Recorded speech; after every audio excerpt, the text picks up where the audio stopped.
10ാം class കഴിഞ്ഞ കുട്ടികൾക്ക് എഴുതാനും വായിക്കാനും അറിയില്ലെന്ന വിവാദ പ്രസ്താവനയിൽ വിശദീകരണവുമായി മന്ത്രി സജി ചെറിയാൻ. ഒരു കുട്ടി തന്റെ വീട്ടിലെത്തി അപേക്ഷ എഴുതി തന്നു. അതിൽ അക്ഷരത്തെറ്റുകൾ കണ്ടെന്നും ആ പ്രയാസത്തിലാണ് പ്രസംഗത്തിൽ എഴുത്തും വായനയും അറിയാത്ത ചില കുട്ടികളുണ്ടെന്ന് പറഞ്ഞതെന്നും മന്ത്രി നിയമസഭയിൽ. വിവാദ പ്രസ്താവനയെ വിദ്യാഭ്യാസ മന്ത്രി വീണ്ടും തള്ളിപ്പറഞ്ഞു. ഞാൻ അതിൽ പറഞ്ഞിട്ടുള്ളത് 10ാം ക്ലാസ് പാസ്സായ ചില കുട്ടികൾ എഴുത്തും വായന അറിയില്ല. അതിലൊരു കുട്ടി എൻ്റെ വീട്ടിൽ വന്ന് ഒരു അപേക്ഷ എനിക്ക് തന്നു. ആ അപേക്ഷയിൽ വായിച്ചപ്പോൾ അക്ഷരത്തെറ്റ് വ്യാപകമായി വന്നു. അപ്പം ഞാൻ ചോദിച്ചു, ഇത് എന്താ ഇങ്ങനെയെന്ന് പറഞ്ഞു.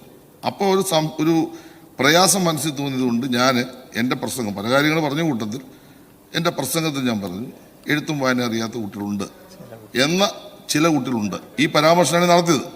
അത് മൊത്തത്തിൽ കേരളത്തിൽ അങ്ങ് പ്രശ്നമാക്കേണ്ട കാര്യമൊന്നുമില്ല. 10ാം ക്ലാസ് പാസ്സായ കുട്ടികൾക്ക് എഴുതാനും വായിക്കാനും അറിഞ്ഞുകൂടാ എന്നുള്ള ഒരു നയം ഗവൺമെന്റിനില്ല. അവർക്ക് നന്നായി തന്നെ അവർ പഠിച്ച് ഒരുപാട് പ്രയാസപ്പെട്ടാണ് ആ കുട്ടികൾ പരീക്ഷ എഴുതി വിജയിച്ച് വരുന്നത്.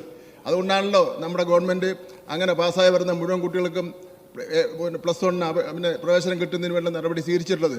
സജി ചെറിയാൻ ഒരു പ്രസംഗത്തിന്റെ ഒഴുക്കിന് വേണ്ടി ഒന്ന് പറഞ്ഞത് മാത്രമേ ഉള്ളൂ സാർ. വല്ല ഗവൺമെന്റ് എടുക്കുന്നുണ്ട്. ഗോപാൽ ശില സനൽ വിവരങ്ങൾ നൽകാൻ ചേർന്നുണ്ട്. ഗോപാൽ, സജി ചെറിയാൻ ഇത്തരത്തിലൊരു പരാമർശം നടത്തിയതിന് പിന്നാലെ തന്നെ വിദ്യാഭ്യാസ മന്ത്രി അത് തള്ളിപ്പറഞ്ഞ് രംഗത്തെത്തിയതായിരുന്നു. 1ാം ക്ലാസ് മുതൽ തന്നെ മലയാള അക്ഷരമാല പഠിപ്പിക്കുന്നുണ്ട് എന്നുള്ള തരത്തിലുള്ള വിശദീകരണങ്ങളോ അല്ലെങ്കിൽ കാര്യങ്ങളോ അദ്ദേഹം പറഞ്ഞിരുന്നു. ഇപ്പോൾ എന്ത് വിശദീകരണമാണ് ഈ പ്രസംഗത്തിൽ സജി ചെറിയാൻ നൽകുന്നത്?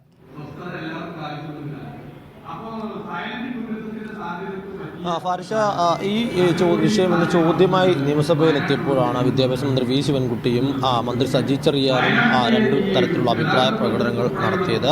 മന്ത്രി വി ശിവൻകുട്ടി നേരത്തെ സൂചിപ്പിച്ചതുപോലെ തന്നെ സജി ചെറിയാന്റെ നിലപാടിനെ പരോക്ഷമായി തിരുത്തുന്ന ഒരു തരത്തിലേക്കുള്ള പ്രതികരണമാണ് ഉണ്ടായത്. സംസ്ഥാനത്ത് അത്തരത്തിൽ ഒരു സാഹചര്യമില്ല എന്നും കൃത്യമായി പഠിച്ച് വിദ്യാർത്ഥികൾ വളർന്നു വരുന്നതിനാലാണ് സംസ്ഥാനത്ത് ഇത്രയും ഫുൾ A+ വരുന്നതും അവർ കൂടുതൽ ഉന്നത വിദ്യാഭ്യാസ മേഖലയിലേക്ക് പോകുന്നതും. അതുകൊണ്ട് തന്നെ സജി ചെറിയാൻ മന്ത്രി സജി ചെറിയാൻ നടത്തിയ ഒരു പ്രസംഗം, ആ പ്രസംഗത്തിന്റെ ഒഴുക്കിന്റെ ഭാഗമായി പറഞ്ഞൊരു കാര്യത്തെ ഇത്ര പൊലിപ്പിച്ച് കാട്ടേണ്ടതായിട്ടില്ല എന്നതായിരുന്നു മന്ത്രി വി ശിവൻകുട്ടിയുടെ വിശദീകരണം. അതേസമയം തന്നെ കുറച്ചുകൂടെ വൈകാരികമായിട്ടായിരുന്നു സജി ചെറിയാൻ ഈ വിഷയത്തെ വിശദീകരിച്ചത്. സംസ്ഥാനത്താകമാനം നടക്കുന്ന ഒരു വിഷയം എന്ന നിലയ്ക്കല്ല താൻ അന്ന് പ്രസംഗത്തിൽ അത് പരാമർശിച്ചത്. പകരം ഒരു വിദ്യാർത്ഥി തൻ്റെ വീട്ടിൽ ഒരു അപേക്ഷയുമായി വരികയും ആ അപേക്ഷ വായിച്ചു നോക്കിയപ്പോൾ അതിൽ വളരെയധികം അക്ഷരത്തെറ്റുകൾ കാണുകയും ചെയ്തു. അക്ഷരത്തെറ്റുകൾ കണ്ടപ്പോൾ തന്നെ മനസ്സിൽ വല്ലാത്ത പ്രയാസമുണ്ടായി എന്നും അതുകൊണ്ടാണ് അത്തരത്തിൽ അതിനെ ഒരു ഉദാഹരണമാക്കി എടുത്തുകൊണ്ട് ഒരു സംഭവം എന്ന നിലയ്ക്ക് അത് പറഞ്ഞു പോയത്. എന്നാൽ അതിന് സംസ്ഥാനത്തെ ആകമാനം വിഷയവുമായി കൂട്ടിക്കലർത്തേണ്ടതായിട്ടില്ല. UDFിൻ്റെ കാലത്തും നിലവിൽ നിന്ന് LDFിൻ്റെ കാലത്ത് ഓൾ പാസ് നൽകുന്നു എന്ന തരത്തിൽ വിമർശനങ്ങൾ ഉയരുമ്പോൾ UDFിൻ്റെ കാലത്തും ഓൾ പാസ് സംവിധാനം ഉണ്ടായിട്ടുണ്ട്. എല്ലാ കാലത്തും അത്തരത്തിലേക്കുള്ള ഒരു സമീപനം തന്നെയാണ് വന്നു പോയിട്ടുള്ളത്. അതുകൊണ്ട് തന്നെ അതിനെ പർവ്വതീകരിക്കുകയോ പൊലിപ്പിച്ചു കാട്ടുകയോ മറ്റു തരത്തിലേക്കുള്ള വിവാദങ്ങൾ ഉണ്ടാക്കുകയോ ആവശ്യമില്ല. അതേസമയം തന്നെ ഇതൊരു ജനാധിപത്യ രാജ്യമാണ് എന്നും അത്തരത്തിൽ എല്ലാവർക്കും അവരുടെ അഭിപ്രായ പ്രകടനത്തിനും അവരവരുടേതായ നിലപാടുകൾ വ്യക്തമാക്കുന്നതിന് അവകാശമുണ്ടെന്നും അത്തരത്തിലുള്ള ചർച്ചകൾ നടക്കട്ടെ എന്നതുമാണ് മന്ത്രി സജി ചെറിയാൻ വ്യക്തമാക്കിയിട്ടുള്ളത്. എന്തായാലും ഈ വിഷയത്തിൽ കുറച്ച് വൈകാരികമായിട്ടുള്ള തരത്തിലേക്കുള്ള വിശദീകരണമാണ് ഇന്ന് മന്ത്രി സജി ചെറിയാൻ നിയമസഭയിൽ നൽകിയത്. ശരി ഗോപാൽ.